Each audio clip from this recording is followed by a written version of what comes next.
কথাবোৰ নকওঁ বুলি ভাবিছিলোঁ, বহুত বেছি চিন্তা কৰি পেলাই সিদ্ধান্ত ল'লোঁ যে নহয়, এই কথাখিনি আপোনালোকৰ আগত কোৱাটো উচিত হ'ব।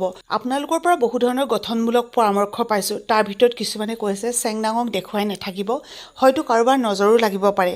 মাজতে বহুদিন এতিয়া ভিডিঅ' নিদিলোঁ, কিন্তু আজি এটা কাৰণতে দিছোঁ, যদি আমি এই ভিডিঅ'টো দিয়াৰ পিছত চেংনাঙৰ সৈতে একেধৰণৰ যদি অসুখ অন্য কাৰোবাৰ হৈছে, তেওঁলোক অন্ততঃ উপকৃত হ'ব। আমি এটা কথা প্ৰায়ে অনুভৱ কৰোঁ, যেতিয়া বতৰৰ সাল সলনি হয় তেতিয়া ডাঙৰ মানুহৰ হওক বা সৰু ল'ৰা ছোৱালী হওক জ্বৰ হৈ যায়। এদিন বা দুদিন ঔষধ খোৱাৰ পাছত যদি জ্বৰ ভাল নহয়, তেতিয়া কিন্তু আপোনালোকে ব্লাড টেষ্ট বা পেচাব টেষ্ট কৰোৱাব। আমাৰ চেংনাঙৰ ক্ষেত্ৰত সেইটোৱে হৈছিলে। ভাইৰেল ফিভাৰ বুলি ভাবি থকা হৈছিলে, কিন্তু তাইৰ সেইটো অসুখ হোৱা নাছিলে।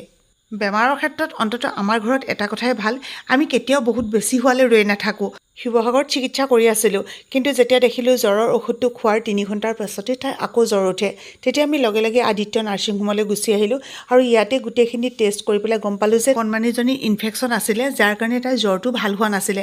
আৰু যদি টেষ্ট কৰা নহ'লহেঁতেন তেতিয়া কেতিয়াও তাইৰ প্ৰপাৰ ট্ৰিটমেণ্ট নাপালেহেঁতেন। সেইকাৰণে আপোনালোকক এটা কথাই ক'ব খোজোঁ, যদি জ্বৰ হৈছে আপোনালোকে এইটো কথা ভাবি নাথাকিব যে এনেই জ্বৰ হৈছে, দুদিনৰ পিছতে ভাল হ'ব। চেংনাং লাহে লাহে যেতিয়া সুস্থ হৈছে, আমাৰ মনবোৰ তেতিয়াহে ভাল লাগিছে। অকণিয়ে যে চেংনাঙৰ হৈ নামঘৰত প্ৰাৰ্থনা কৰিছে, গোপিনী আইসকলকো অন্তৰৰ পৰা সেৱা জনালোঁ। হস্পিটেলত ভৰ্তি হোৱাৰ 3 নম্বৰ দিনাৰ কথা, সেইদিনাখন তাই সাংঘাতিক ধুনীয়াকৈ খেলিছে আৰু সেইদিনা যে সঁচাকৈ আমাৰ মনটোত কিমান ফূৰ্তি লাগিছিলে। পিছে তাই দুৰ্বল হৈ আছিলে যে, আগদিনা তাইক যিটো এণ্টিবায়'টিক দিছিলে সেইটো দিওঁতে তাই অলপ প্ৰব্লেমত পৰিছিলে। সেইকাৰণে আজি যিটো এণ্টিবায়'টিক দিছে, এইটো এটা মেচিনৰ দ্বাৰা দিছে। অসুবিধা অন্য একো নাই, যাতে শ্ল'কৈ যায়, সেইকাৰণে এইটো ব্যৱস্থা। ছোৱালী গা বেয়া ক'ত এইবিলাকলৈ মনত থাকে, ঘৰতে চব এৰি থৈ গ'লোঁ।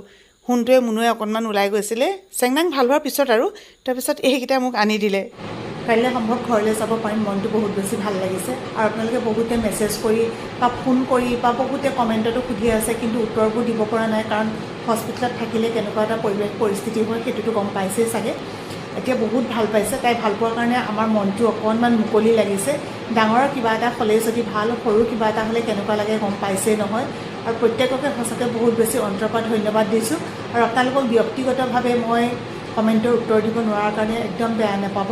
মই আহিছিলোঁ এখন পুৰণা সাহিত্যখনলৈ, তাতো মোৰ অলপ কিবা কিবি দেখাব লগা আছিলে, এইখিনি দেখুৱাই মেলি এতিয়া এনেকৈ আহি আছোঁ। হাই ক'বলৈ নাই আমাৰ এনেকৈ বেয়া পাওঁ।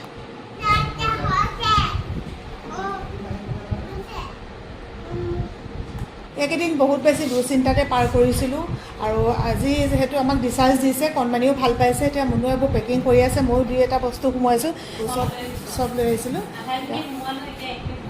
আহিবৰ সময়ত দেহাজনীয়ে আদিত্যক বাই বাই দিছে। দেহা বাই বাই কৈ দিয়া, বাই বাই। আপোনালোকৰ আশীৰ্বাদ, ভগৱানৰ কৃপা আৰু ডাক্তৰ নাৰ্ছৰ অশেষ কষ্ট ত্যাগৰ বলত চেংনাঙক ভাল কৰি আমি এতিয়া ঘৰলৈ উভতিছোঁ। সকলো ভালে থাকক, বাই বাই।